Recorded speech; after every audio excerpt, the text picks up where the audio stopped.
بسم اللہ الرحمن الرحیم۔ کہتے ہیں مدینہ میں ایک مرد زندگی کیا کرتا تھا جس سے ہمیشہ ایک عجیب خوشبو آتی تھی۔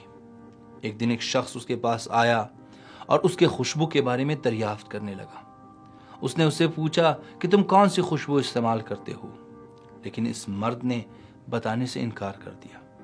اس شخص کے بہت زیادہ اصرار پر اس مرد نے جواب دیا کہ ٹھیک ہے، میں تمہیں بتاؤں گا، لیکن تمہیں مجھ سے ایک وعدہ کرنا ہوگا کہ تم اس بات کا تذکرہ کسی سے نہیں کرو گے۔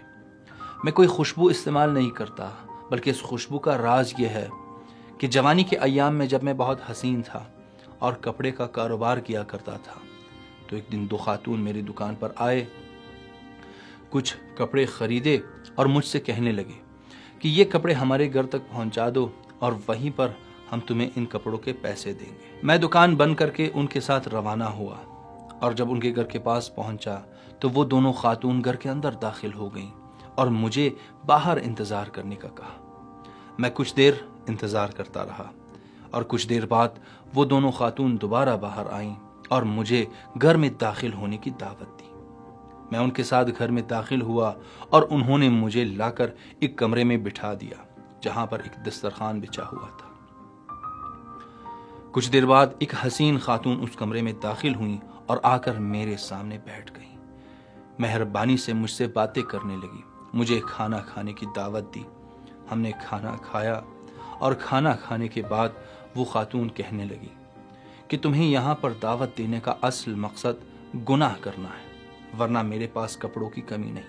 اس کی مہربانی اور اس کے جمال کو دیکھ کر میرے دل میں گناہ کا جوش بڑھنے لگا کہ اچانک مجھے قرآن کی یہ آیت ہی یاد آ گئی، وَنَهَى النَّفْسَ عَنِ الْهَوَى فَإِنَّ الْجَنَّةَ هِيَ الْمَأْوَى، کہ جو اپنے نفس کی مخالفت کرے جنت ہی اس کی آخری منزل ہے اور وہ جنت میں داخل ہوگا۔ اور وہیں پر میں نے ارادہ کیا کہ میں اس گناہ کو انجام نہیں دوں گا۔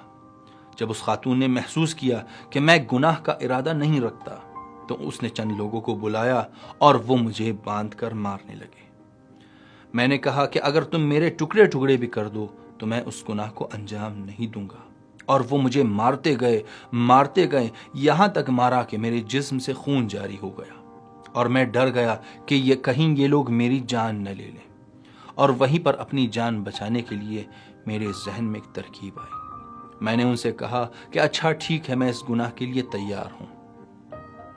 یہ سنتے ہی فوراً انہوں نے مجھے کھول دیا اور میں واش روم چلا گیا۔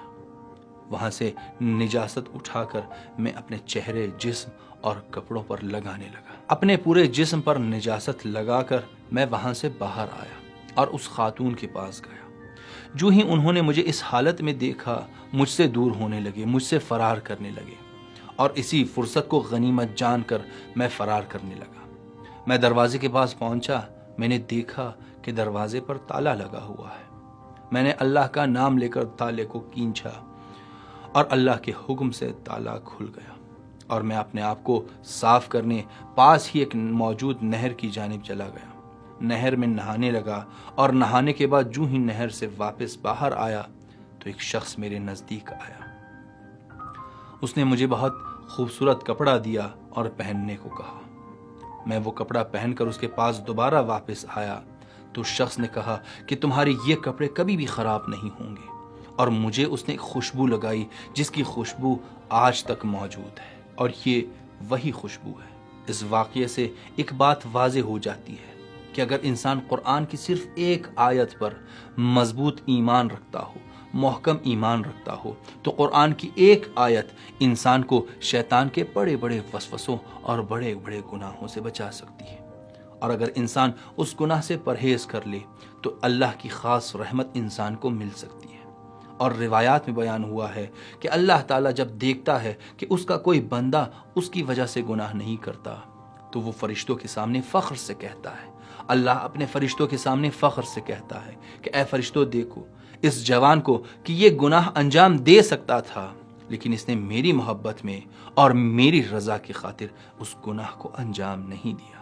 لہٰذا انسان کی زندگی میں جب بھی گناہ کا موقع پیش آئے، جب بھی ایسا موقع پیش آئے جہاں پر انسان ایک گناہ کو انجام دے سکتا ہے، تو انسان کو یہ یقین کر لینا چاہیے کہ اللہ نے مجھے اتنی طاقت دی ہے کہ میں اس گناہ سے اپنے آپ کو دور کر سکوں، کیونکہ شیطان اس وسوسے کے ساتھ انسان کو گناہ کی جانب دعوت دیتا ہے کہ تم اس قدر کمزور ہو کہ اس گناہ سے اجتناب نہیں کر سکتے۔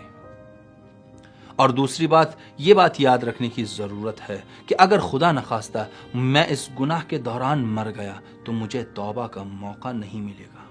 اور روایات میں ملتا ہے کہ جب ایک انسان گناہ کرتا ہے تو عین اسی وقت گناہ کو انجام دیتے وقت وہ ایمان کے دائرے سے باہر نکل جاتا ہے، اور اگر خدا نخواستہ میں اس حالت میں مر جاؤں اور توبہ نہ کر پاؤں تو میں ایمان کے دائرے سے خارج ہو کر مرا ہوں۔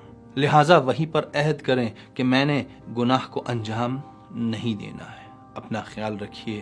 اللہ حافظ۔